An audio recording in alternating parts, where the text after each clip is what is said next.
Technically, most of us leave school at 18, an event that tends to be vividly etched in memory and surrounded by considerable ceremony and emotion. And yet, rather oddly, despite appearances, many of us, in fact, don't manage to leave school at that point at all. In a part of our minds, we may still be there, deep into adulthood, not sitting in a classroom precisely, but in terms of how our minds work, as much stuck within the confines of a school-based worldview as if we were showing up for assembly every day, generating immense and unnecessary degrees of unhappiness and compromise for ourselves in the process. What might be some of the hallmarks of an enduring school-like way of thinking? First and foremost, a firm belief that those in authority know what they're doing, and that one's task is to obey and jump through the hoops they set for us.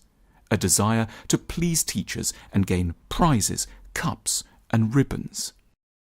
Secondly, a sense that there is an implicit curriculum out there, an externally mandated map of what one needs to do to succeed, and that a wise person must dutifully subscribe to its demands.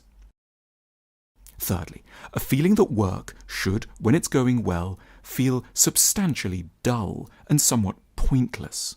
Schools teach us to forget or ignore the clues offered to us by our own boredom. They teach us dangerous degrees of patience. They subtly train us in intellectual masochism. You're doing it for somebody else, an audience, your teachers and your parents and their substitutes in adult life. Make us proud. You have to shine. We've given you so much. What matters is the performance, not any inner sense of satisfaction. Authority is benign. They want what's good for you, and they speak on behalf of your long-term interests. Don't think you could ever know better. Distrust your instincts. We'll look after you. If you follow our rules, you will thrive. The exam and all its successors are fundamentally accurate. They, those who know, have worked out the ultimate test of your value. You are what you score. Every school is in addition a miniature society, equipped with a strong sense of what values to revere and codes to follow. Bullies lurk, ready to mock and identify any departures from the norm. You can't escape them. They're next to you in class every day. They will spot and persecute the weirdos. They can ruin your life. You learn to cower and adjust your attitudes. Following the herd is paramount. All these ways of thinking don't require us to be sitting in a geography class. We might be in an office selling garden furniture to the Belgian market and thinking like this. We might have children of our own and by all appearances be an adult, and yet still be living inside as though there were exams to pass and cups to be won. What would it mean to break the mould? What would it mean, finally, to leave school? It would mean knowing some of the following. That there is no one way, no guarantee of one set path to fulfillment laid out by authority figures. They don't know. No one knows. The safe path may be entirely dangerous to our flourishing. Our boredom is a vital tool.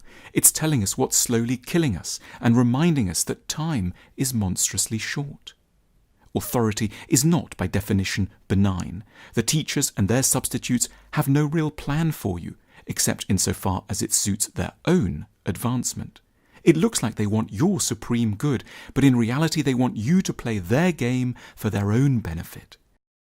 At the end, they have no proper prize to offer you. They'll give you a colourful card and send you to the golf course and the grave and have wasted your life.